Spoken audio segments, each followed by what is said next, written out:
We're talking today with Bob Kranz of Grand Rapids, Michigan, and the interviewer is James Smither of the Grand Valley State University Veterans History Project. Now, Bob, can you start us off with some background on yourself, and to begin with, where and when were you born? I was born in Hastings, Michigan, July 8th, 1947. Grew up in a single-parent home. Did you stay in Hastings while you were growing up? Yep, all the way up till junior high school. I went to parochial school at St. Rose, and then when my mother was the chosen child to take care of her mother. Mother ran a restaurant in her 70s, so she was chosen to go over and help her mother with the restaurant.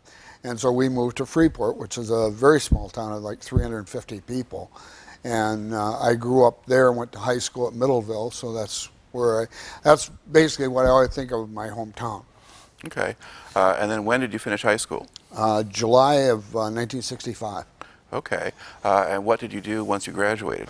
Well, there aren't a lot of jobs where you're at, so I had to go out and try to figure something out. And one of my uncles suggested I go out to Michigan State University because they're always doing hiring for maintenance and things like that. So I went out there, I filled out an application, got hired the same day, had a nice job, I had an apartment, and basically just started life as a normal, 18-year-old kid, moved away from home and doing a job, yeah. So what was it like living there basically, at or working at a college campus, all these people the same age as you, they're students and you're not? Well, it was a little different. I worked at the Kellogg Center, which is the Hotel and Restaurant Management School, and they hold a lot of conventions there, and all the students I would see would be people who were servers at dinners and stuff like that. And in fact, one of the gentlemen who was an assistant manager there, I ended up seeing him while I was in the military because he ended up going in the Navy and becoming an officer. So it was really different. I had a friend who was going to school there, and I used to go to basketball games with him. We went to concerts together and things like that. So I had somebody from back home I could talk to. But yeah, it was a little different. Okay. And how long did you do that? Well, actually, that was in January of '66. I received a notice for the draft to take a physical. And at that point in time, you have to make a decision on what you want to do. And of course, I went to my uncles. I grew up in a family with a military background. My eldest uncle was in World War I, and his three brothers were in World War II. Two of my brothers went to Korea. So I was going to have to go in the military. I wasn't going to just give up on that. So he said, you probably ought to take a look at the Navy. They do a lot of different stuff. You could probably do some traveling. So I decided to go down and talk to the Navy recruiter, told him I was going in for the draft, and he said, I'll tell you what, he said, go ahead and take the physical, we'll sign you up, and then we'll send you to basic training in June. So I worked at Michigan State till late May, and then I took a week off and went home and said goodbye to all my friends and went off to basic training. Okay. Now, at this point, early '66, by this time we've got ground troops in Vietnam. How aware were you of all of that? Well, a lot of it you've seen on the news. The nightly news was talking about a lot of different things, a lot of the buildup of a military presence in South Vietnam. And there was always stuck in the back of your mind. It wasn't like World War II where people were racing out to get into the military to become part of this fight. And so there were a lot of choices. And I had friends who basically did avoid the draft. They did everything they could not to go in the military. I had one friend, my best friend, who graduated from college with a degree in finance, went to work for General Motors, was there for about a year, got a notice for the draft, ended up going in the Army and becoming a payroll clerk in North Carolina for 2 years and then came home. So it didn't, it touched a lot of people. Yeah. A lot of people. Yeah, people assume that because you're in college you don't get drafted, but no, they remember you. If they decided they wanted you, they would come after you once you finished. So that still went on. But in your case, but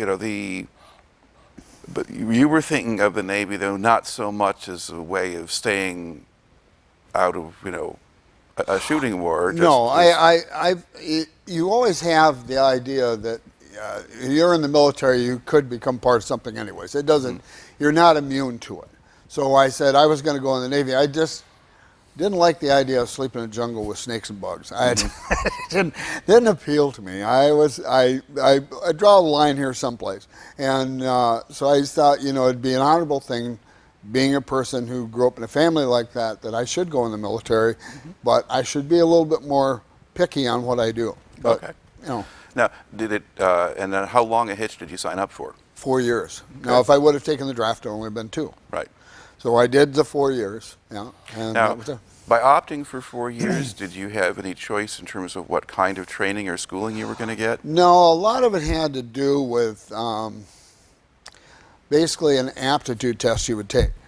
And there were so many of us coming in at one time, they had a large field of people to pick from. So people who got nuclear submarine duty out of basic training, or went to electrician school, or went to aviation school for mechanics or something like that, they were the pick of the litter. They were at the top of their game, so to speak, to get that kind of a billeting. The rest of us, they just said, here, you're in, and you're going to have to figure out what you're going to do. Okay. Talk about the training at Great Lakes, at your first stage. What was that like? It was a real eye-opener. I don't consider myself a sloppy person, but they really emphasized the discipline of being on time, of keeping yourself neat, of doing all the right things, and you're part of a group and you're a reflection of that group. And it basically was to get you to the idea that you were not an individual, that all these people depended on you to do something and do it to the best of your ability. And I didn't understand that until after I got out. While I was there, it was just a drudgery. And it was there during the summer. It was hot. You're always doing some kind of a calisthenic thing or going to class, and it just seemed like nobody there liked you. You were not a popular person. You weren't going to get any cut here, and it was tough. But after I got out, and I went back home, I felt good about myself. I had gotten an assignment. I was going someplace, and I actually made my first plane trip from Chicago to Grand Rapids. Okay.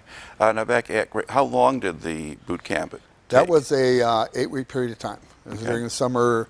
You went in June, you got out in August. Okay. And what sort of people did they have training you?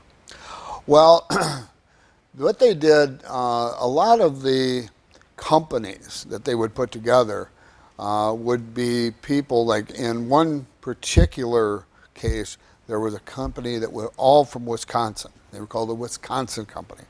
They even had the governor come down for their graduation. It was a whole big deal. The rest of us were from Georgia, Minnesota, Michigan, Alabama, all over the country. So you really got to meet a lot of different people you maybe hadn't met before. And it gave you a little bit better understanding of what it was going to be like once you got out of basic training, and not everyone talked like you. And not everyone had the same values you had. They had different values. So you had to kind of understand that. All right. And then being in the 1960s, there was a lot of differences between people who were from the North and the South. Certainly. About different issues. And you would have had black recruits in there as well as white ones. And oh, yeah. Yeah. Kind of thing. Now, the instructors, were they old Navy guys? Or? Well, they seemed old. If somebody had been in 20 years and he was 38 years old, looked really old. He was an old salt. He had been, he had, all these ribbons and the bars on his arm of a number of years he'd been in, and, he was tough as nails. I remember calling in. I don't know how many people he did this to, but he would go in his office sometimes in the afternoon when we were getting through with a certain training period and we had a downtime, and would call people in. And, he'd basically tell you, you better straighten up or I'm going to send you back to the beginning again.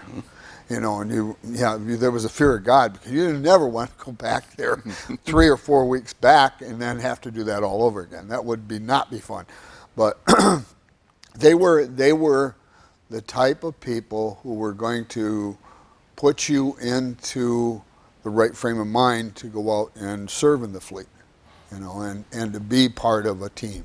So, yeah. And how far into this do you think you kind of got adjusted to it or figured out how to survive? Well, when you go to your first duty station, you're all of a sudden faced with an enormous number of new people that you don't know.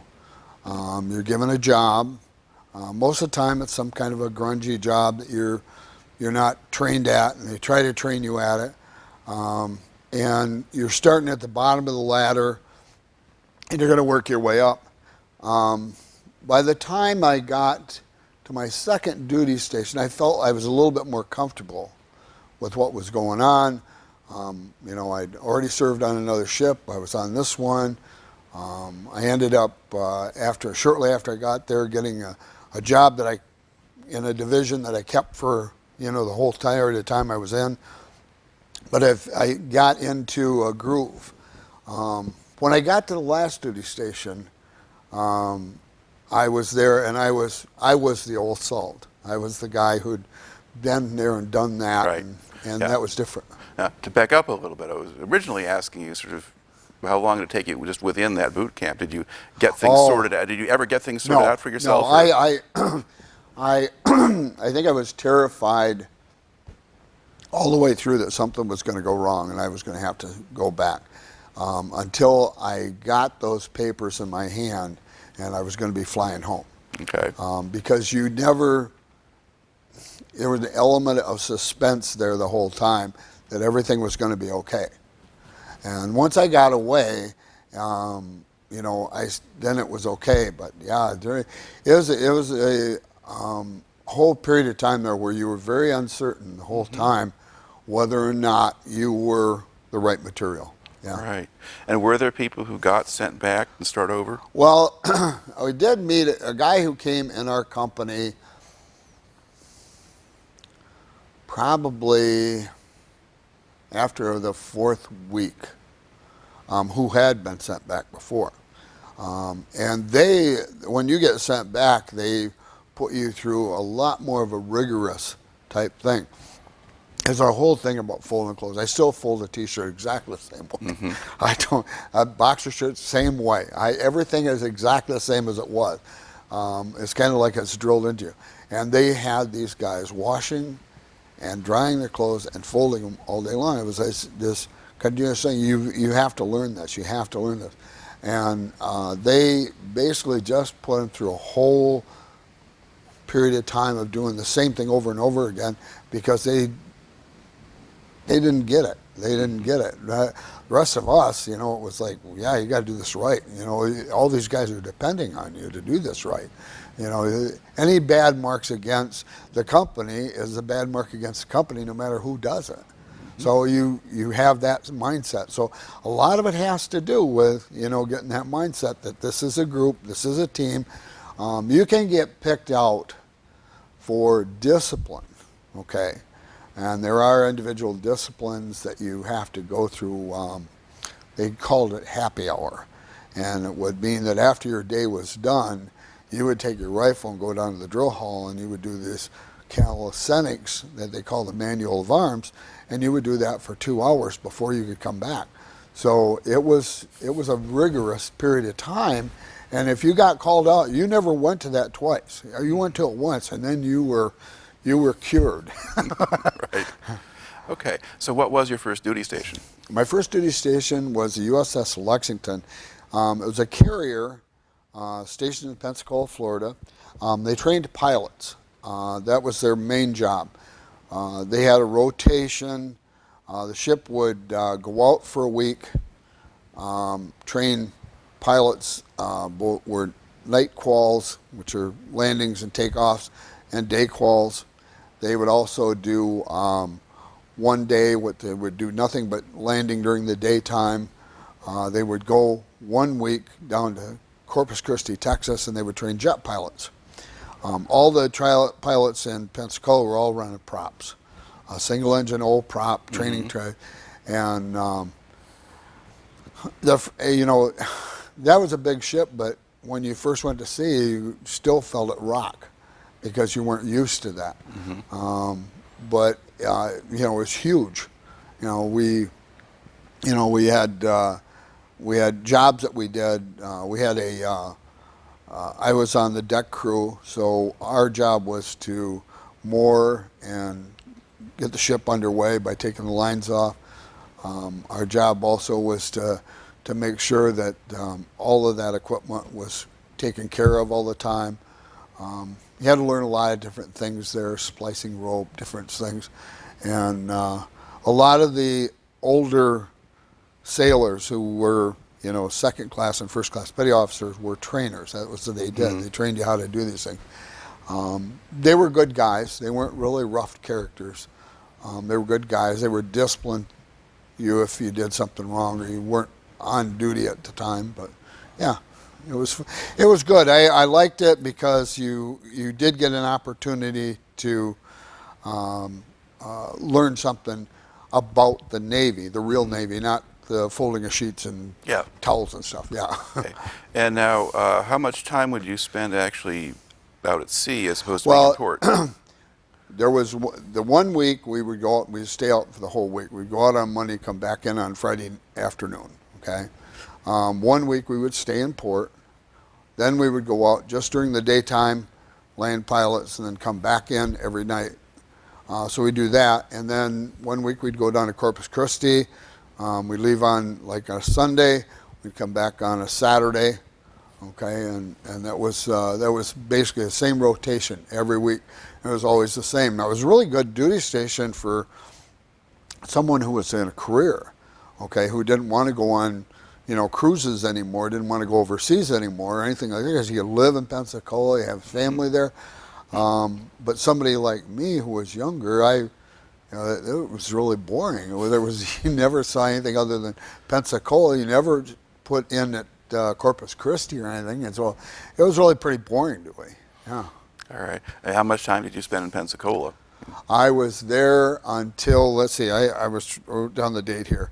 I went there in September, and I got it the next July I left there. Yeah, so 66, 67 basically. Yeah. Okay. Yep. And would you go into town much in Pensacola or just stay on the ship? Yeah, Pensacola was a pretty city. I'd never been to Florida before in my life. Never seen the Gulf of Mexico. I never saw any of that. So it was kind of a new experience, especially 75 degrees on Christmas Day. That was a little different. But a lot of it was, going into town. Boy, that got to be boring after a while too, because unless you were just going to a movie or something like that. Had a really nice USO shop there that took care of sailors, and they had a library and all kinds of things, and you could stay in overnight in their gymnasium. And, it was just a lot of different things. They catered to that, but it was very boring duty. There wasn't a lot of excitement to it. Okay. Now on ship, what kind of group were you part of, or how many did you get to know? A lot of the guys that I was stationed with became friends, and we kind of hung out together. Some of them were really pretty good friends. We'd go to movies together, or we'd go to the beach or something together. Transportation was good. I mean, the buses ran to all the places you wanted to go to. And it was fun. Yeah, there was camaraderie there, and most of us were from someplace else. We weren't from that area at all. We'd never been there before. Yeah. All right. And how did the people in the town treat the sailors? Well, they treated them pretty good. They knew that we were part of the economy of that thing, because the college graduates who would come in there and go through their basic training, to become pilots, okay, and then stay there and go on props, and then go, on to jets after that. We're all going to be part of that same mix. So as long as you weren't disruptive, or you weren't, somebody got arrested for doing something, or, You know, you were just a kid who came into town and went to movies or went to their soda shop or whatever it is. It was harder to meet girls because girls really didn't care very much. We're sailors. We were just there for a short period of time. They weren't going to live there, you know, so they weren't really that interested in us. So when you go to a dance, it was, you know, all just like high school all over again, you know. So, yeah. So you like the pilots better? Oh yeah, yeah. Yeah, the pilots were going to be the type of people that got a idea in their head that they were going to be the next Richard Gere or something. I don't know what it was. Yeah. Yeah. Okay. So now, while this is going on, are you paying any attention to what's happening elsewhere? No. Okay. No. I would write home and I would, you know, keep up with things that were going on at home, but you know, I was a young guy. I really didn't pay that much attention to the news. I wasn't reading Time magazine or anything like that. I was really pretty unsophisticated at that point in time. I was just trying to find a way through this maze that was put in front of me, so to speak. Okay. Now, how was it that you wind up leaving that first station? I had an accident on the ship. I worked in a compartment that was 2 decks below where the forecastle is, where they put in the lines and stuff. And I worked down there, ran a sound-powered radio, which meant it was a microphone that I could just speak into, and I could hear what they were talking to me up there about.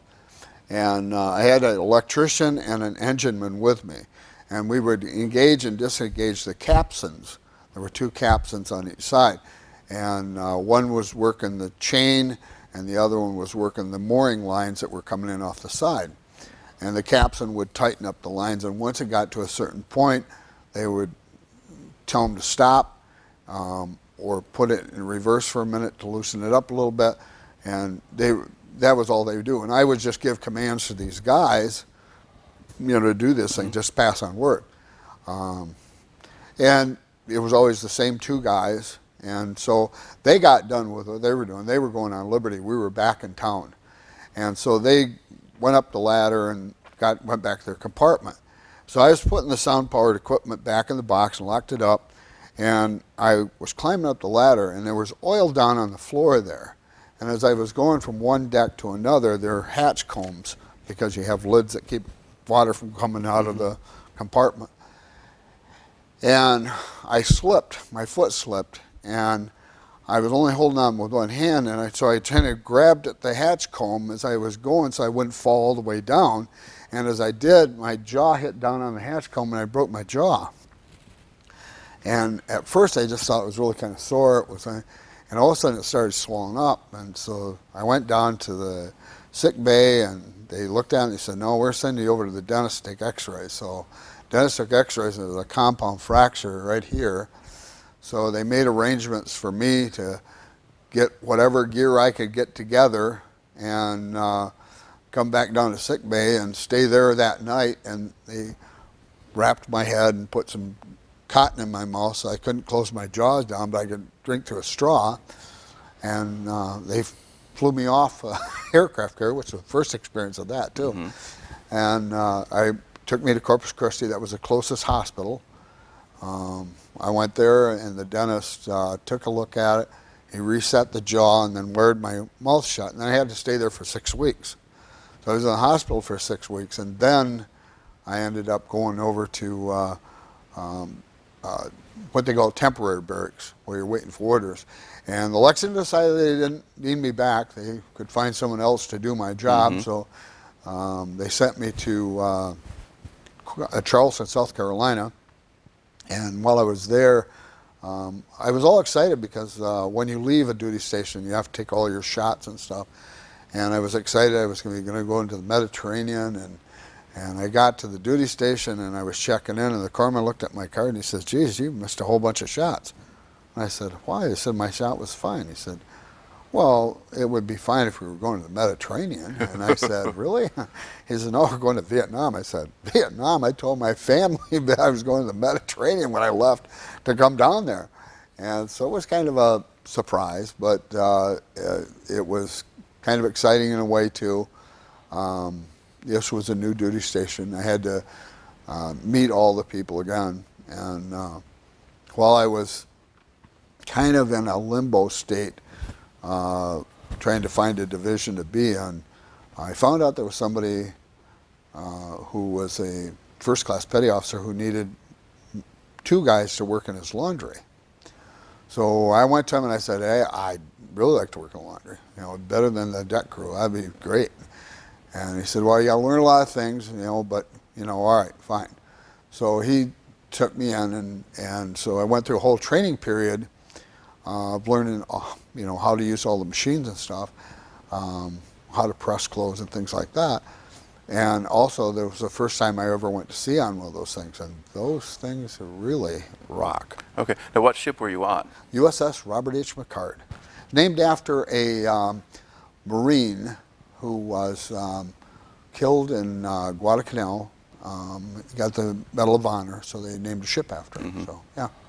Okay. And how old was this ship? It was actually not very, well, 20 years old. Okay. It was, you know, right in that same 20-year age. So it's like 1946. It was in 1966 we were, you know, 67. Right. Yeah, but basically, it's a World War II type destroyer. Yeah. Well, yeah. It was built right at the end of the war, because a lot of the ships that they had to replace a lot of them that they'd used during the war. So yeah. Okay. All right. And now you get to go. So what is it like to go to sea in one of these things? Well, it rolls. It's nothing to have, you know, a 15 to 20 degree roll from side to side or from front to back. There are times when we would be at sea in the North Atlantic, and the ship bow would come up, and you would stand and you put one foot in front of the other, and you would just stand and you'd wait for it to stop, because you weren't going to go anyplace, and you could balance yourself, and then it would start to come down, and then you could walk forward again. But yeah, they're called tin cans because they bob in the water like a tin can, and they're the backbone of the Navy. Everybody who's ever served on will tell you that. The glory duty's on a battleship or an aircraft carrier, but the real Navy's in the destroyers. Okay. And about how big is the ship? There's about 350 men on there.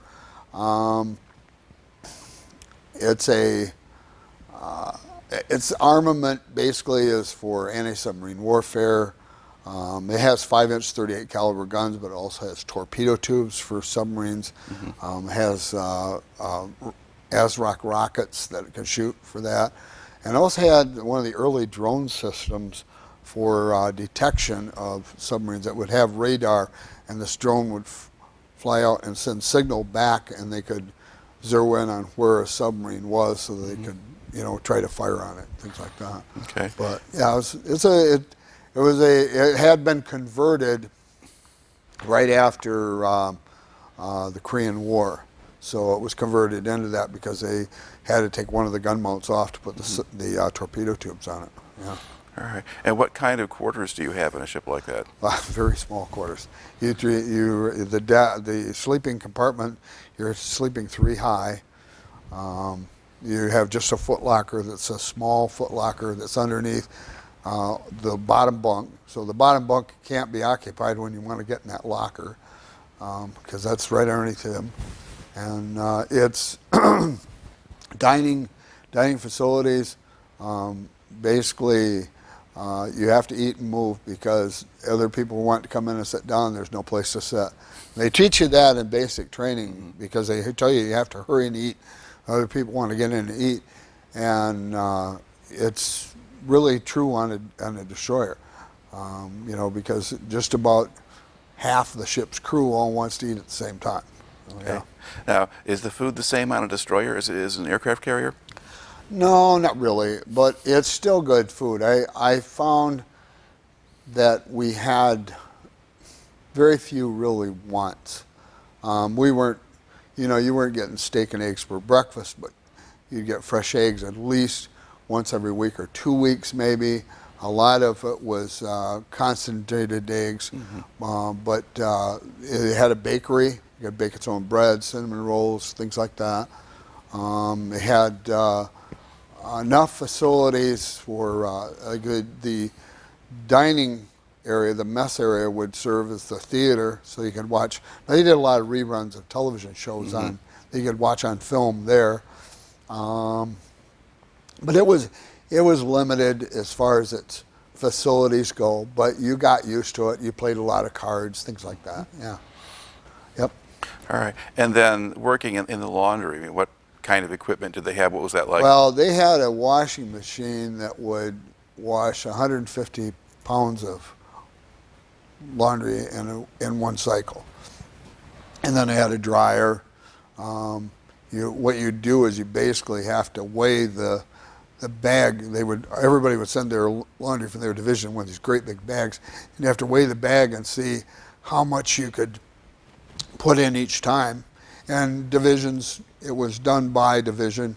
Officers, their uniforms came in usually twice a week, and you had to wash and press all of their uniforms.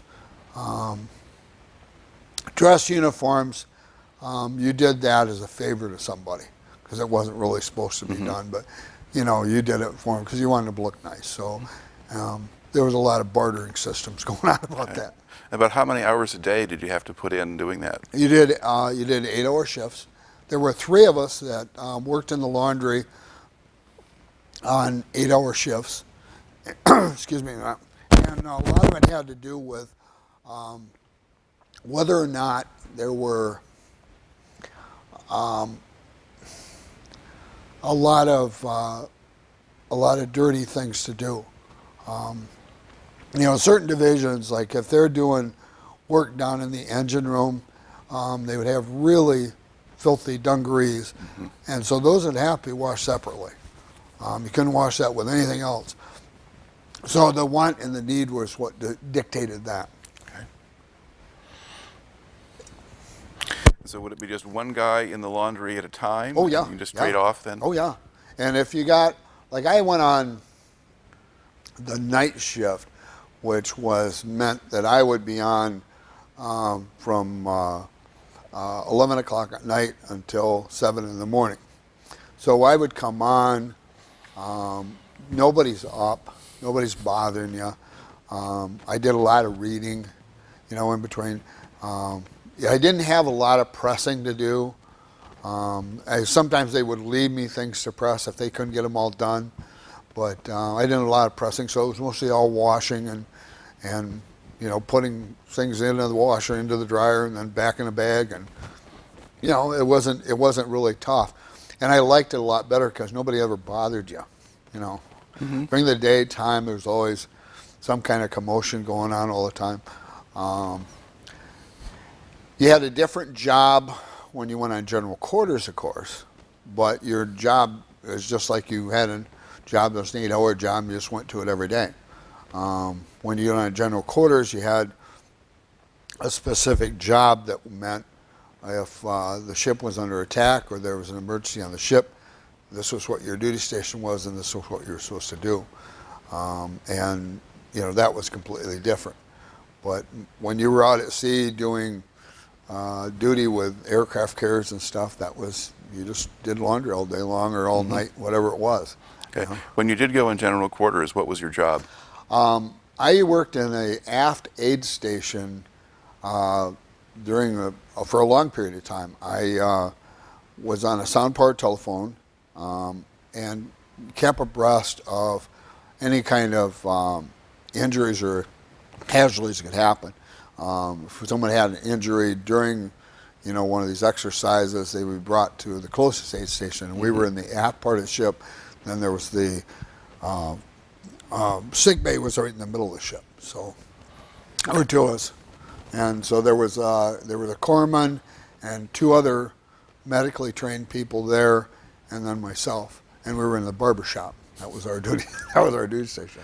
All right. Now, it isn't too long before you head out to sea. So you join the ship, let's see, in October or September here, and then? We left on November 1st. Okay. So Yep. November 1st, we left Charleston. We went down around the tip of Florida, went through the Gulf of Mexico. Then we went into the Panama Canal. That was an all-day trip. You got there early in the morning, and you just lined up like little ducks, and the first one to go in, and then he'd go from that lock to the next one, and it was just a jungle. This river, it's just like a river, huge river that you're traveling from one lock to another, and it was very, very hot. I remember we were. They had us all up on deck. I wanted to see what it looked like, because I was working nights, so I wanted to see what it looked like. And so I was up there during the daytime. So we got to the other side, and we had to refuel, because we were going to go up to San Diego from there.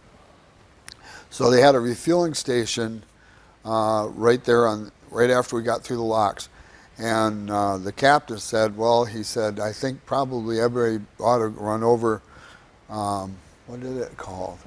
There was some name for this place, in your dungarees, and then come right back.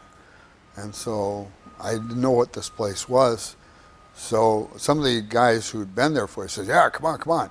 We went over there, and there was this huge warehouse that was a bar. And so we had a couple of beers, and then we came back to the ship, and we left that next morning and went up to San Diego, and then you go from there to Hawaii, to Guam, and then to Subic Bay. By the time we got to Subic Bay, we'd been gone a month. Okay. It takes quite a bit of time to travel that by ship.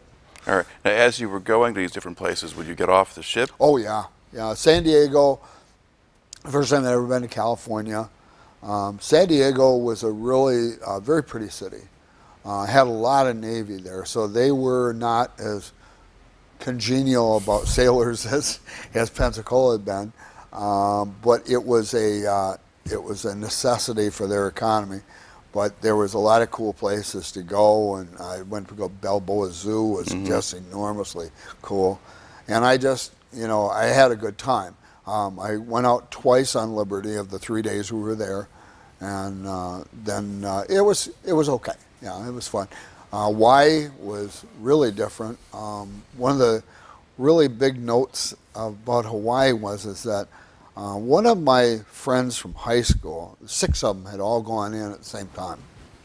And one of my friends, his mother had written me a letter and told me where these guys were at. And her son was in Pearl Harbor at that time. So here it is. We went out to a club and had a few drinks, and we come back to the ship, and I got this letter, and I realized his ship was only a couple docks away. And so I ran off the ship, and the officer deck said, you have to be back by midnight. I said, I'll be back.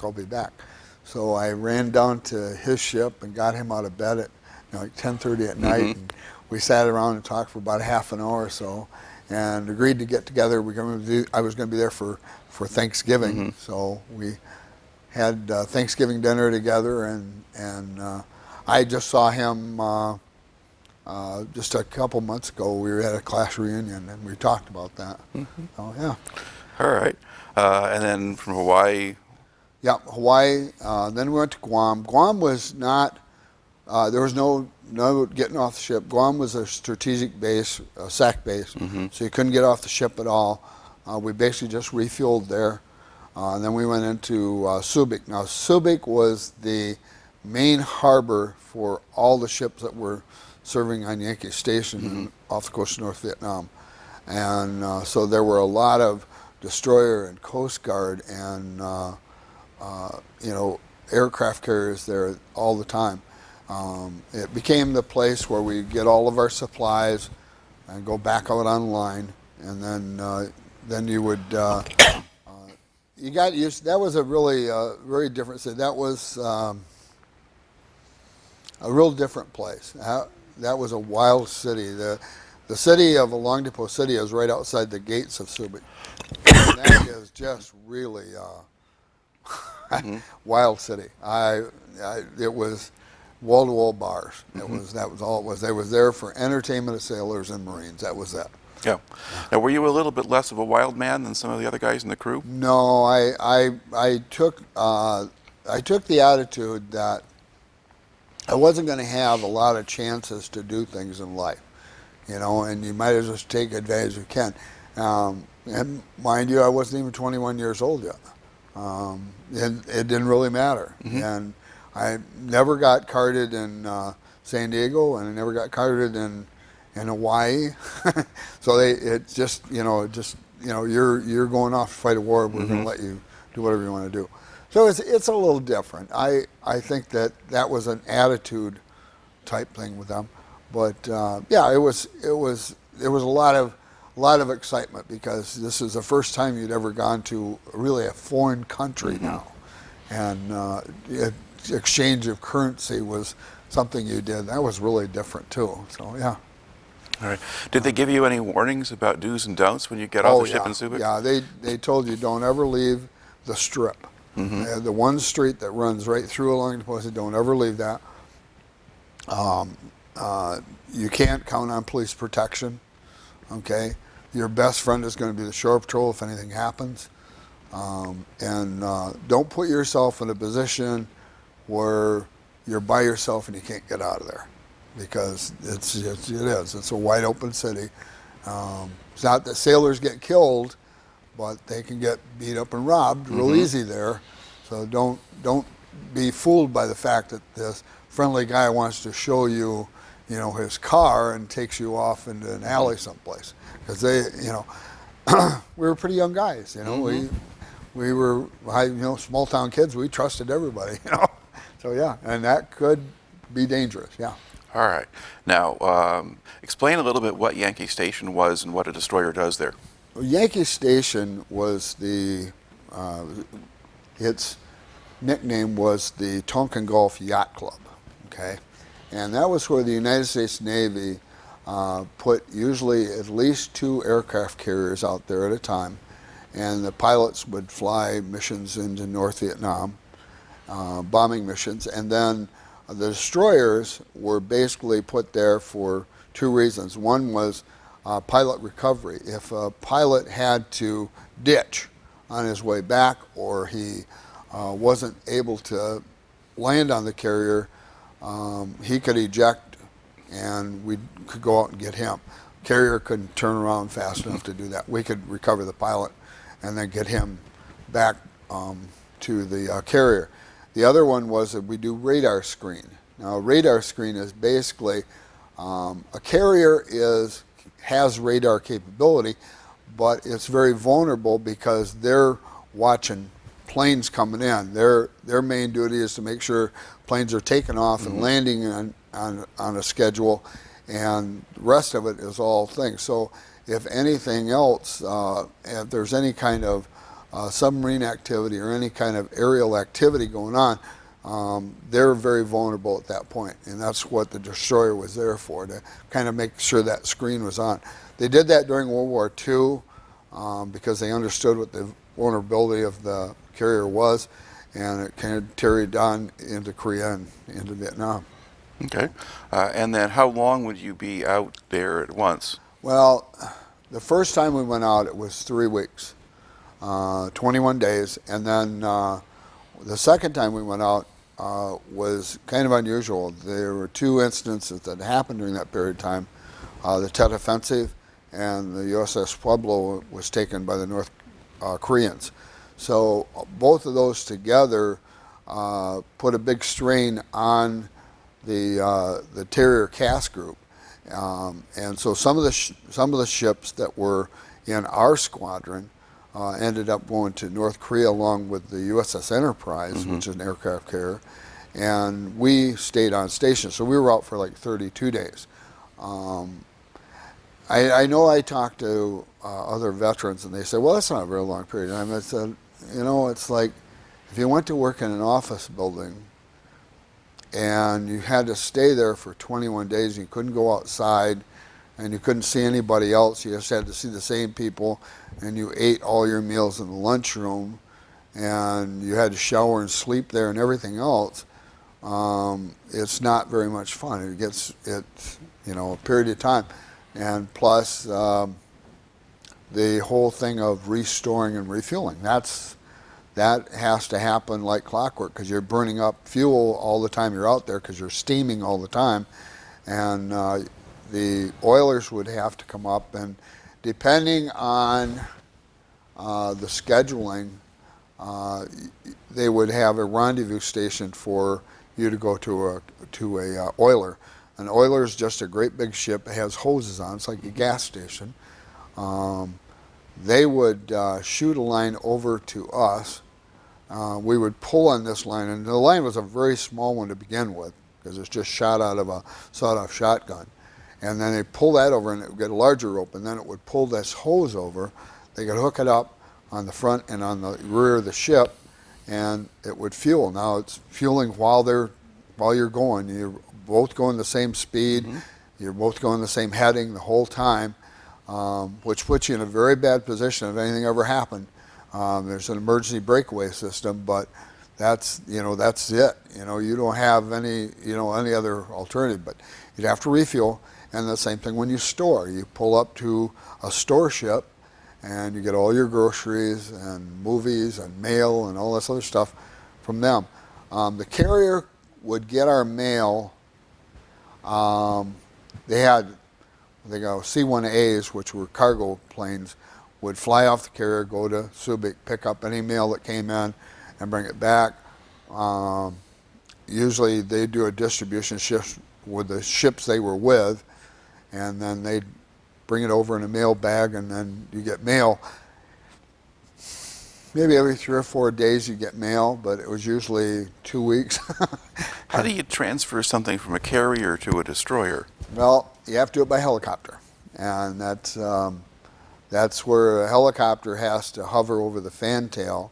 They lower down a hook, and anything that has to go back to the carrier, they pull up and put it in. Then they lower down the bags or whatever else that they have. Sometimes they'll bring you movies that they've already seen, their whole crew's already seen, and they'll give them to you. So they always try to say really good terms with the carrier, so you get the good movies. But that's another thing. That's you're basically at sea for all that period of time, and all these things have to happen to keep you going. Mm-hmm. When they went on gunfire support, you had to do the same thing with ammunition. Once they had fired as many rounds as they could, all the casings would have to be lowered onto a tray, taken up by helicopter, and then the armament ship would pull up alongside, and they would reload all the magazines that the carrier had. Okay. You talked about going on gunfire support. Now, is that supporting people on land? Mm-hmm. Okay.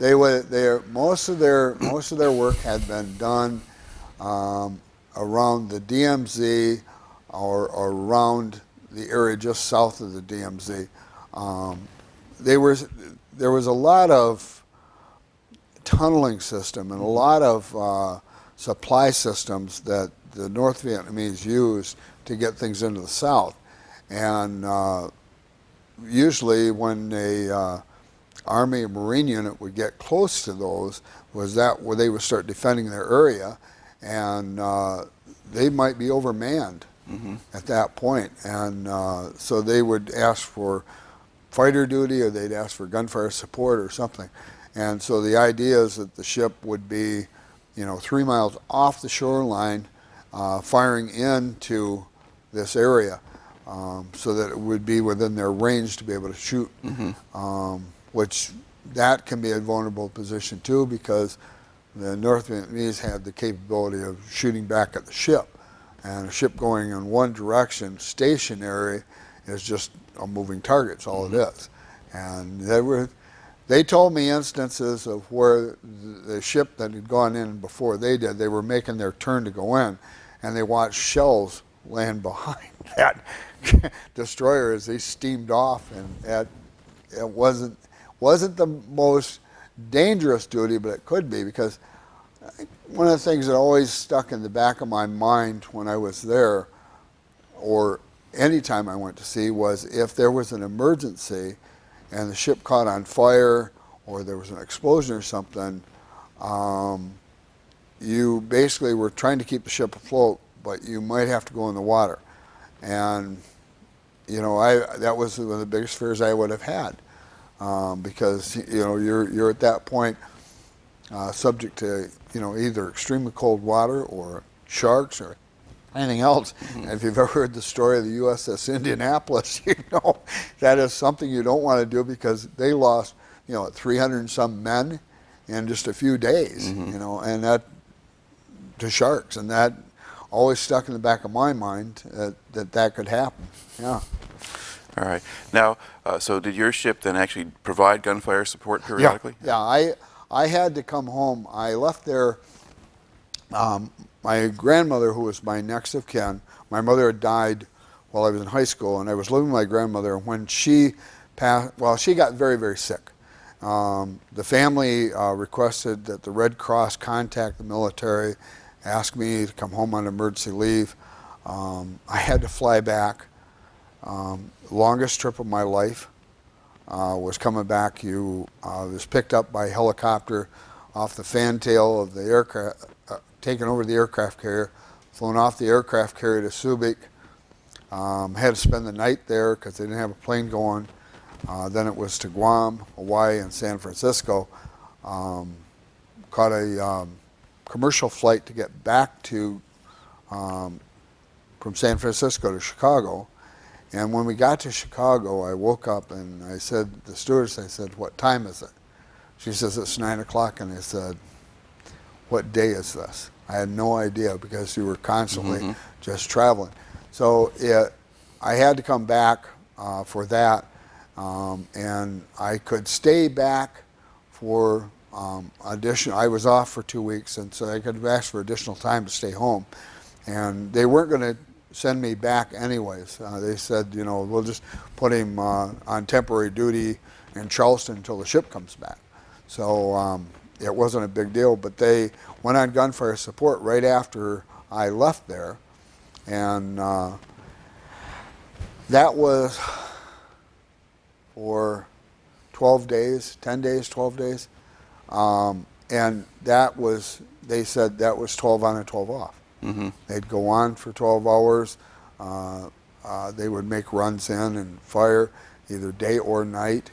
And while another shift slept, and I said, "How did you do it?" And he said, "You got so tired that you could sleep through anything, and gunfire was something that you could just sleep through." And one guy he was one of my best friends. In fact, I still have contact with him. He lives in Minnesota. He was a spotter, which is a guy who would look for the right altitude and things like that to fire the guns. And he said that, it got to the point where you were just watching this thing the whole time, and then it would be this period of time of lull where you would go back and you would turn around and somebody else would be coming up. Usually they'd have a larger ship like a cruiser or somebody there to support you, but there might be 3 destroyers at a time and a cruiser that were doing this, and so you were constantly on the mark, let's say, to speak. And he said it was a long period of time. It was one of the hardest things he's done. And I said, I just can't imagine. I imagine myself sitting in that, that barbershop for 12 hours in an aid station, and I thought, my God, that would have drove me nuts. I would have read 8 books by the time I got done, But just pray that nothing's going to happen, Right. Okay. Now for you go back home, and then what do they do with you at that point? Well, I went to the funeral, and after the funeral, I kind of got reacquainted, but I really got a taste of what people back home thought about the war. My friend was going to college, so he invited me up for a Saturday night for a party that they were having at his apartment, and it was they were the worst thing you can ever ask a veteran is if he's killed somebody, and they would ask you that, and you'd look at him like, what difference does this make? I didn't understand that. They also had a lot of different opinions about the war. That was another thing. And you found out there was a lot of dissent about this thing, and I really didn't think that much about that. I was pretty firm in my belief that what I was doing was the right thing, and that I wasn't going to argue about it. I just let it go. You have to do it. You can't get all tangled up in it, because then you're going to be outnumbered at that point. So I just kind of let it go. It kind of led back to when I did get out and I went to college. I stayed with, I was married at the time, and I stayed with a lot of veterans. A lot of my friends were veterans that lived in the housing complex. We didn't fraternize outside of that complex, because you knew what it was going to be like, and that you didn't want to invite that in, so to speak. Right. Yeah. Okay. So you kind of get reintroduced to the civilian side of things, and at that point, maybe going back to Charleston might be a pretty good idea. Yeah, yeah. And so going back, and I got back, I met some new friends on the temporary duty I was on. Went back on the McCard. What did you have for temporary duty? Temporary duty, I worked in the laundry on this other ship. That was my billeting. And it was a bigger ship, so they had nicer equipment and stuff. It wasn't as hard a duty, and you could do just one job. I went down, and I'd been on there for a couple of days, and the guy said, "What do you like to do best?" And I said, "I like to press clothes." And he goes, "All right, you press clothes." So they would bring me on with these laundry hampers of, uniforms for officers' uniforms. I would just press pants all day or press shirts all day or whatever it was, and I was fine with that. It gave me something to do, and it was okay. When I went back on the ship, I got a new job. I was given the job of becoming a barber, and so I went back to this temporary ship, and I trained with a guy who was a barber on there for about 2 weeks. And then I went on the ship, and I was the ship's barber. And I did that, until I left that ship, which was really different. I really did think about it as a career later on, but, it didn't have as much magic to it as something else. So I just decided I wasn't going to do it anymore. Yeah. Well, I suppose being a barber in a Navy ship is on some level pretty routine. Don't all the haircuts look alike? Well, yeah, it is. It's very routine. In fact, with one of the people that I used to have as a client every week was a Commodore who was in charge of our squadron, and he came over every Monday morning at 9 o'clock and got his hair cut every week. Really nice guy. He'd been in the Navy for, 25 years. And he wasn't, again, age is something that, I was still 22 years old, and this guy was, it was a whole different game, so to speak. But he was, he'd been in the Navy for a long time, and he was doing this as kind of a reward for being a good guy at another period of time. So this promotion was something of a nice thing. So he basically was, there was nothing going on, and so he was just somebody who was, occupying a desk, basically, is all he was doing. And he came over every week and got his hair cut, and we sit and talk, and got to know each other fairly well. He was from Virginia, and told me how long he'd been in, where he'd gone to school, and all that stuff. Did go to the Naval Academy. But it was just a little different. Most of the guys, they came in, they knew what the routine was. It had to be short on the sides and short on the top, and that was it. Yep.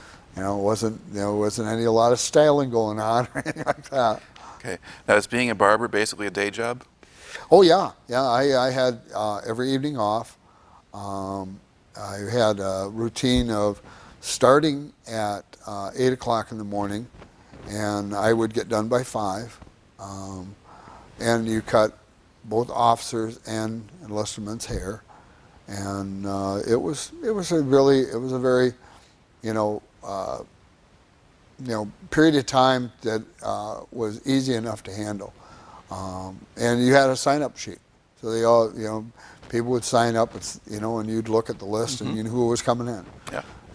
You had a lot of conversations. You met everybody on the ship and talked about anything and everything, You found out, who were the, football stars and who were the class president and who were the dunces and all that stuff, yeah. All right. Now, what kind of missions did the ship have now? Pardon? Well, where were you going? When you went out to sea, where were you going now? When we got back, we basically had to go in.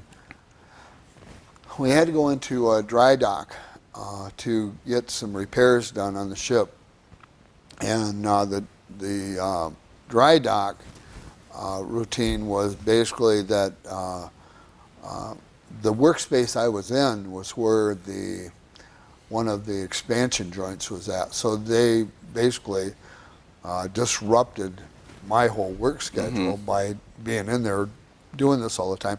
So I helped out in the laundry for a little while they were doing that, and then the dry dock period, you're basically seeing it where the new ships, you see them sitting on these little V's, and there's no water or anything. They sandblast everything and bring it all back up to gear. So we went through that period, and then once they got the okay that all the repairs had been done, they put the ship back out to sea, went down to, they call a shakedown cruise, which is basically get everything all back in order again. So we went down to Guantanamo Bay. That was the naval station down there. Did all their training down there, and got a chance to go to some of the Caribbean islands while you were there, and then you came back up, and then you would be ready to go back on duty station again, which was basically a North Atlantic cruise. The cruise itself was called Operation Silver Tower, and basically RCA had developed a radar system, and the radar system was not to detect things, but to change the appearance of something. So it was like a reverse process. So when it was sending a signal out, it would send a signal out that was completely different than what the ship was. So the image they were sending out that we were a merchant ship, and we'd strung lights from our bow all the way to our fantail, just like a merchant ship does. And our job was to infiltrate the NATO forces without them knowing we were there. Okay, so we went up to Nova Scotia, and then we came up around Iceland, came around the Arctic Circle, came back down into the North Sea where they were operating. We were out there for probably, I don't know, a week maybe, and then they gave us the word that we could tell them we were there. So the HMS Beetle, which was an aircraft carrier that the British had, was probably less than a mile away from us. And so we sent a radio signal to them of who we were. And the message came back and said, what? Basically it was like, what? I said, yeah, we are the USS Robert H. McCard, the United States destroyer, and we just shot a torpedo into your hull. And they, it was like this revelation in there. So it was really pretty interesting that you got a chance to do that. And then we ended up having developed a hole in one of the plates down in the engine room. And so they were able to keep the pumps going so we wouldn't sink or anything. So basically a hole in the hull. Yep. Yeah. And then they took us into Southampton. They put the ship on a big lisp to get up out of the water, and they welded plates on there so we could get back to, but we stayed in Southampton for 3 days, and they got a chance to see London twice. Okay. Yeah. Now, when you go ashore in England, how do they treat American sailors? It was really pretty interesting. They found Southampton was a staging area for World War II, for D-Day. Yeah. And so they were very receptive to American sailors. And in London, we were pretty much a novelty to where there was a busload of us. We took one of those tours, and so we went to, the changing the guard at Buckingham Palace, went to see the Crown Jewels, we went to Trafalgar Square. They ended up dropping us off at Piccadilly Circus, and then we'd meet the bus up later on and come back. But most of the people were very nice. It was really kind of the culture shock about the whole thing about tea time, that everything shuts down. I didn't realize that was really true. I thought it was just some fake thing that people told you, but it was true. Yeah, they did that. So, yeah, it was interesting. All right. And then once the ship is repaired, then you just go back to the same kind of duty again? Yeah, we went back. The thing about it is that we ended up, because of the stay we had, there was a really bad storm in the Atlantic. We ended up having to try to move around it. We ended up going all the way down to the Azores before we could make a turn and start coming back up to avoid the storm. And it took us quite a bit of time to get back too. But it was very stormy. At times there were a 30-degree lisp, where the ship would rock over a 30-degree lisp and stay there until it would catch itself, and then it would root it back up, and then it would go back over, and it just continuously rocked like that. We did get some leakage in some of the waterproof doors because of the force of the storm coming through, but it wasn't anything ever dangerous or anything like that. But yeah, it was a really different thing. You were really glad to get back once you got back from that. Okay. Now, when you're on the ship in one of these storms, and this business of the ship listing and so forth, was that new for you? Had you not? Oh no, we had not to that degree, not the 30 degrees. We had been the North Atlantic when we went up into the straits between Iceland and Nova Scotia area, or the Scandinavian area. We had gotten some rough seas there, and there are certain periods of time, when they always have problems on those oil rigs in the North Atlantic, when the North Sea. Yeah. So going down through there was pretty rough too, but it wasn't anything like this. This was a really new experience, but we didn't ever really get sick or anything like that. The techs that we had with us from RCA who were monitoring this radar gear got sick. They were sick the whole time we were in the North Atlantic. They had a real hard time keeping themselves together to do their job. Right. Yeah. All right. Now, while you're on these missions, actually either on Yankee Station or now in the North Atlantic, do you ever actually encounter or spot any, either enemy activity or Soviets or anything like that? You're always aware of the fact that Russians would monitor what was going on, especially a NATO operation. But again, they wouldn't be savvy to what we were actually doing.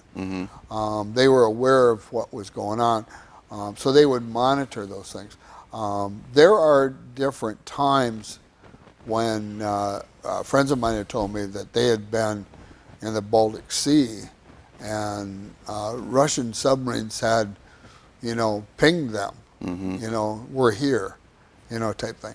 So there was always something in the back of the mind of anyone who goes into those areas that, there were Russian submarines around. They didn't have to have surface ships because they basically wanted to own the floor of the sea, not the top of it.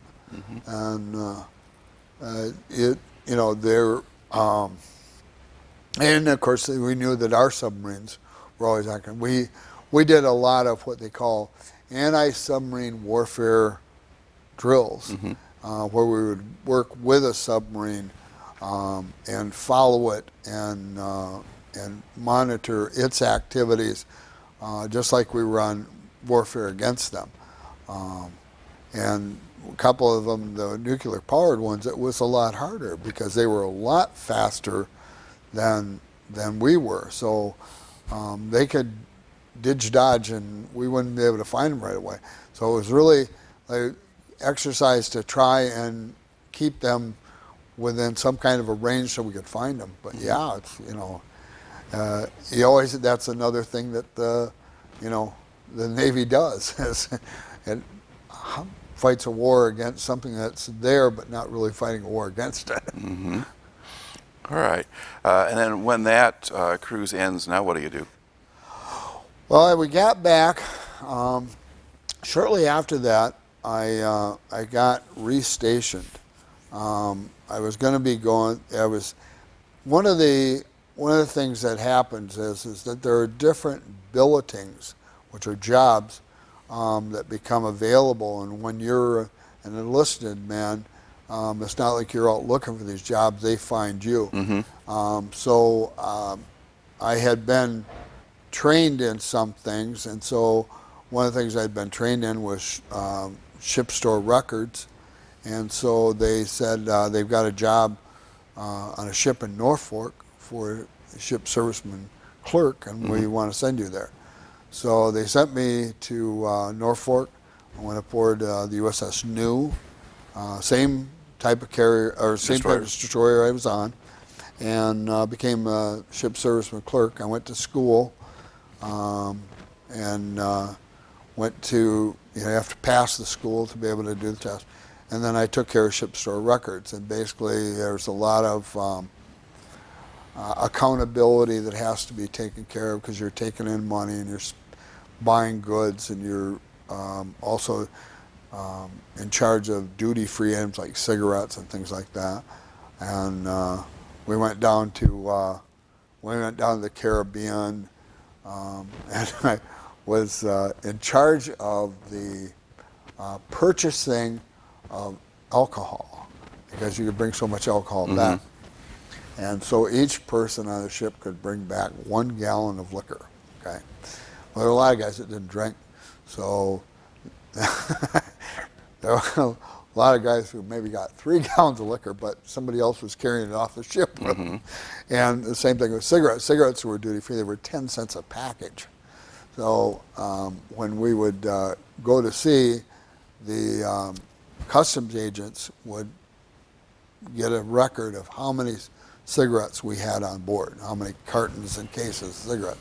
And then at the end of the cruise, they would come back on board, and they wanted to make sure that the accounting was correct. Because we'd have to, when we got past the 3-mile limit, we'd have to go down and inventory all these things. And then the customs agents would come on board to get the paperwork for the liquor and for the cigarettes. And that was a really different experience, because you know in the back of your mind, if you ever got caught doing something like that, you do not pass go, you do not collect $200, you go directly to jail. That's what happened. So yeah, it was kind of interesting. I never had any real problems with any of it. I had a really good guy who ran the store for me. He actually was an accountant for Pillsbury, and had joined the Naval Reserve during the Vietnam War. So he was on reserve duty, and so his 2-year hitch was coming up. So they sent him to that ship, and that's what he did. He ran the store for me, and he was an accountant. So he was very helpful. So he kept good records. Oh yeah, he did. He kept really good records. But yeah, it was pretty interesting that here I had this college graduate working for me, and I was a high school graduate. Right. Now, were there sort of schemes people would try to have, or ways of beating a system? I mean, what did you have to worry about when the customs people come on and so forth? What could be a problem? Well, if you have, let's say you go out with 240 cases of cigarettes, okay? Now, a lot of guys would buy a case of cigarettes at a time. It was $48 a case. So they would buy a whole case of cigarettes, and then they could store those wherever they wanted to. And then you'd have to have an accounting for all the cigarettes sold, and everything had to be kept separately on selling of cigarettes. So when we got all done, these records had to match. In other words, if I sold 150, I better have 300 cases down here for them to count. Okay, so there was, you know, you really have to be, let's say, astute to what's going on, and you know you're not going to get away with anything, you know. So when they're bringing stuff on the ship, they're not consuming it while they're on the ship? They can buy cigarettes only after they get past the 3-mile limit. Okay. Okay, so that was the deal because they were duty free, and due to the fact that there were no taxes, that's why customs officials want to know, you know, what transactions took place here. Yeah.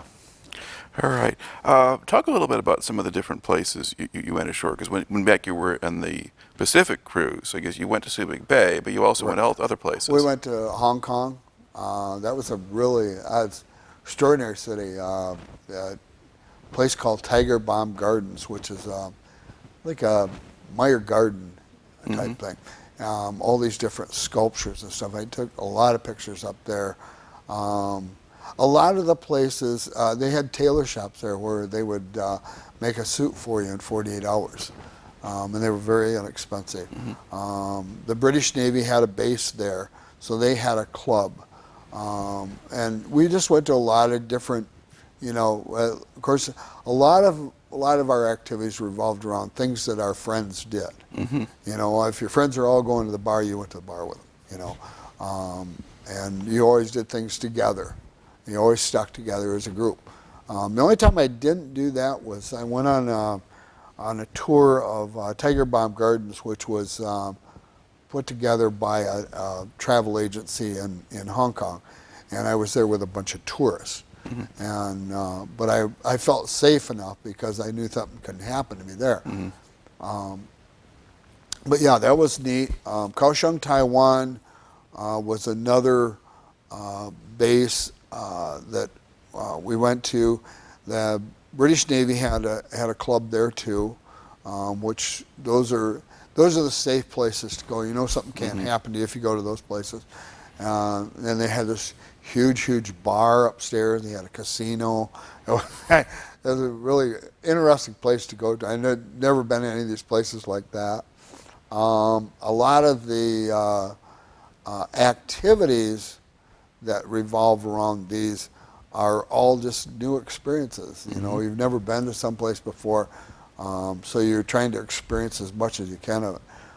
When I went to the Caribbean, we went to Montego Bay, Jamaica, which is a big tourist stop, but they had a lot of different, you know, places to go there to see things, and it's very beautiful.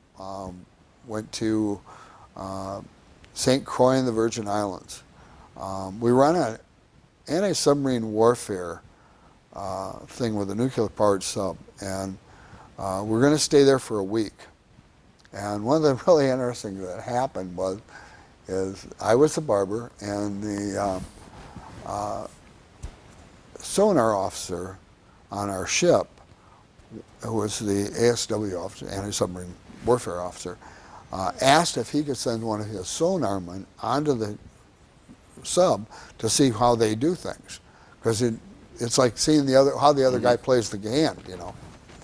So they said yes, but you have to send the barber also. So he went down to the supply officer and he said, yeah, this is this and this. And so Mr. Yonkin called me up at the office and he says, hey, tomorrow morning at 6 o'clock, get all your hair cutting gear and go over to pier number 8. I said, what am I going on to pier number 8 for? He goes, you're going to go on the sub. I looked at him and said, okay. So I did. I grabbed my clippers and my scissors and my combs, and I went on and I cut hair all day. And it was really kind of nice. They were very nice. Everybody gave me a $1 tip. I had never gotten a tip before. They all gave me a $1 tip. I cut officers' hair and enlistedmen's hair. I was up in the forward torpedo room. Ate dinner there. I ate their lunch there, and then they have an afternoon break where they eat ice cream. So I had ice cream in the afternoon. The most unnerving thing about that is that they came up to get us. We were standing on the pier, and they said, come on. So we went over the hatch, and they have to climb down 3 decks to get to where we were going. And a guy sitting at this table, and he's taken all the information. What's your name? what's your service number, who's your next of kin, and, all this stuff. And then he said, you have to sign this. So I'm signing this, and I said, what's this for? He says, well, if anything happens, then we got to count for you. It's an unnerving thought at that point in time. Something could happen to me, But it was really, really interesting. I did get a chance to see the fantail of the submarine go underwater. The executive officer brought me up to, the periscope room, and he said, "Okay, so you're going to look out. You can see the destroyer. There's your ship out there." He said, "Okay, now we're going to turn around." He said, "Now watch the fantail." He says, "Just stand there, watch." And all of a sudden, the fantail's like this, and the fantail just goes straight down underneath the water. And it was like the coolest thing I've ever seen. I thought, this is real. I'm going in, I'm underneath there. And you never felt anything. You never felt any motion, no movement at all. It was a really cool thing. But St. Croix is another one of those islands that is all privately owned hotels. And the USO there had a pass system. They give you a pass, and you could go to that particular beach and swim in their bay. And so we had 2 automobiles there. One was for the captain, the other one was for the postal clerk. And so he'd get the mail every day. And there were only 2 cities. One was Friedrichstadt, and the other was Christiansted. We were in Christiansted, so we were on our way over to Friedrichstadt to see what that looked like. And we saw this 2-track road. And there were all these cars parked down. I said, let's go down there and see what this is. So we drove down there, and there were all these really expensive cars, Mercedes and stuff. And so he said, let's get out and see what's going on. We're wearing swim trunks and T-shirts and got towels. And we're walking down through there, and there's this buffet of all this food. And there's a bar and everything. I said, let's get something to eat. So we got something to eat and got a drink. And we're eating and drinking. And the guy comes up and said, do I know you at all? And I says, no, I don't think you do. He says, who do you work for? And I said, I work for the government. He goes, oh, okay. So I never asked us another question.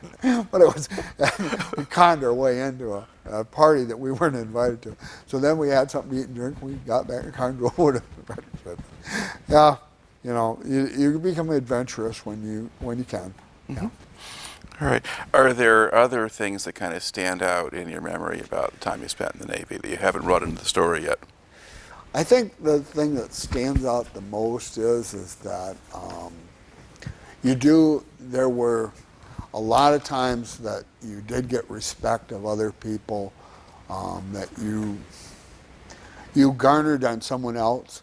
All the men that were in my little hometown of Freeport were all World War II vets, and they marched on Memorial Day, and they were part of an era. And I was always hoping that would happen. There were sometimes that would happen, where people would do that. But now it's like 40, 45 years later, and there are people who come up and say that to you, and it's like, where were you 40 years ago? Where were you then? Thank me for my service. It was, I had to dodge the fact that I was in the military sometimes. Okay. I was sort of getting into that's sort of post-service. I was kind of asking about the time actually in the service itself. Yeah, and in the service itself, it wasn't that. All right. You came home. There were people that were, relatives and things like that, who respected what you did, but the by and large American public tolerated you. Let's put it that way. Yeah. Okay. Now, did you give any thought to staying in the Navy, or were you just going to do your one hitch and go out? I think the thing I was more concerned with is that if I had to go to sea, every year or every other year for 6 to 9 months, I don't think I'd want to do that. And I couldn't see myself with the jobs that I had getting shore duty because there weren't that many opportunities. So I got out for that reason. I didn't even stay in the reserves because then I would have still had to go on some kind of active duty at one time or other. So it just never appealed to me. I've always been very proud of my service, but it just didn't seem like the career. Now I had a brother who was in for almost 30 years in the Army, was stationed, all over the world, and he enjoyed it, and all of his kids got a chance to, see Europe or see this place or that place, and they all went in the military themselves, at least for 2 years or 4 years. So it was something like that that you always thought, wow, that would really be neat, but it didn't appear to be something that was in my wheelhouse. Let's put it that way. So when did you actually leave the Navy? Actually, that was we got toward the end of the war, and Richard Nixon was deciding that he wanted to reduce the military, so he was giving everyone a 90-day cut.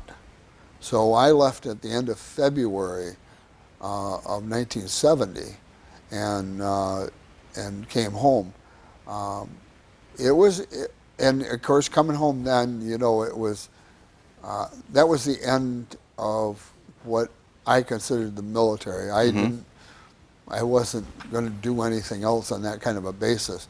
I was going to, get married, and I was going to go to college, and I was going to do all these other things, but I wasn't going to embrace that as part of the thing, because of all the negative attitude I'd gotten, once I did get home. Now, had you met your wife already by this time? Yeah, my first wife. I got divorced a few years ago, but I did meet my first wife when I was home on leave through a friend, and then we got engaged when I was still in, and then we got, it was in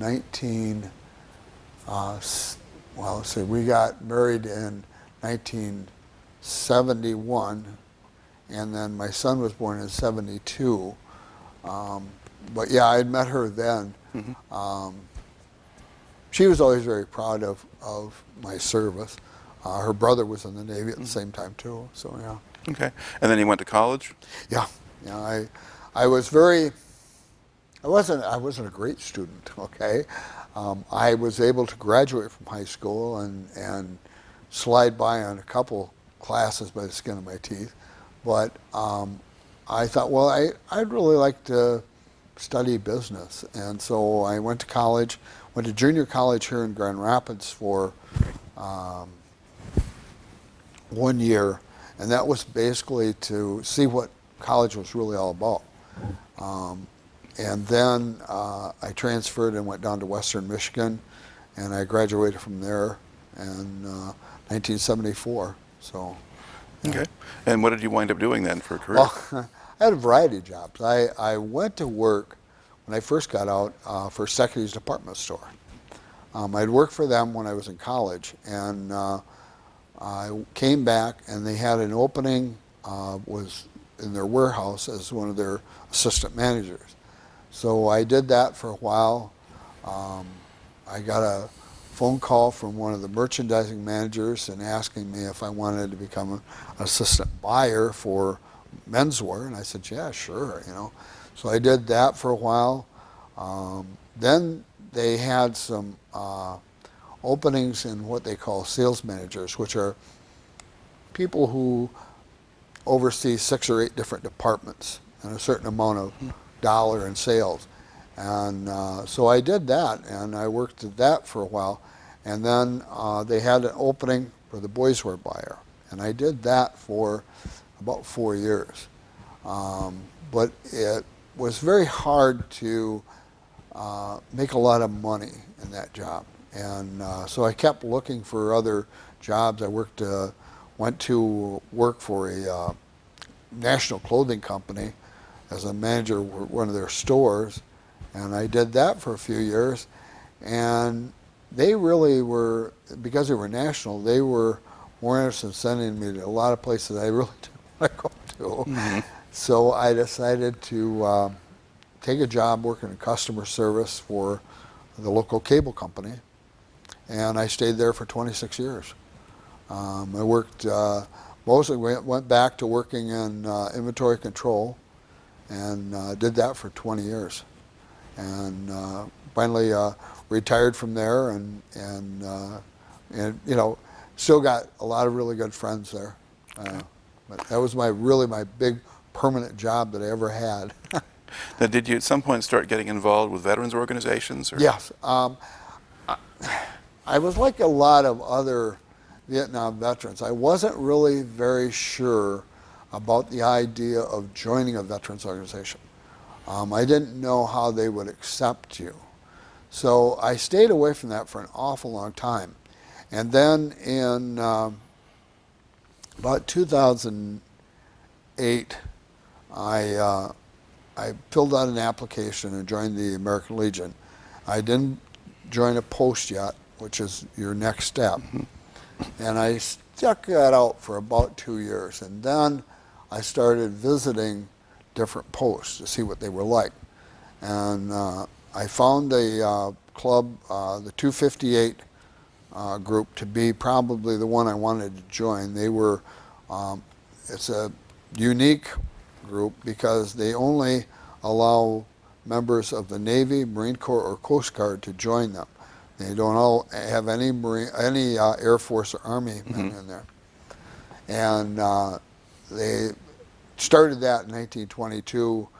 They were actually, the founders were a group of men who were on a gunnery crew. During the latter part of World War I, the Americans didn't have a lot of artillery in France, and French didn't have a lot of artillery. And so one of the admirals in the Department of War, which is prelude of Department of Defense, decided that if they took some of the guns off of one of their cruisers and mounted on railroad cars, they could use that as artillery.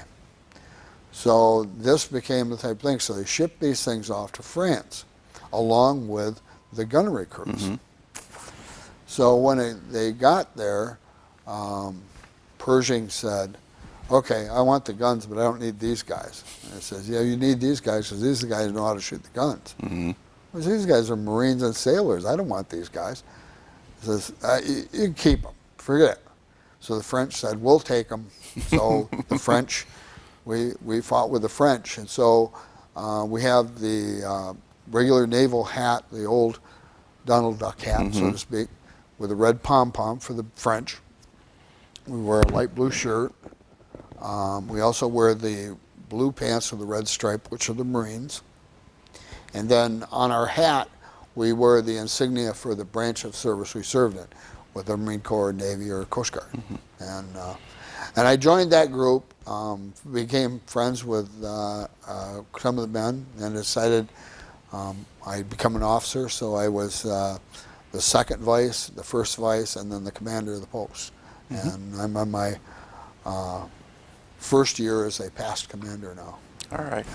I guess to look back in the time that you spent in the Navy, how do you think that affected you, or what did you take out of that? I think it set me up to basically believe in myself. I think you learn a lot of things about yourself you didn't know. That you have to have a sense of things that are around you, the other people you're with, what their benefit is besides what benefit you're getting. That you can't let anybody down. You have to fulfill that duty you said you're going to. You can't shortchange it, so to speak. You can't try to find the easy way out because of, you don't feel like doing that. Yeah. All right. Well, it makes for a good story. So thanks very much for coming in and sharing it today. Thank you. Appreciate it.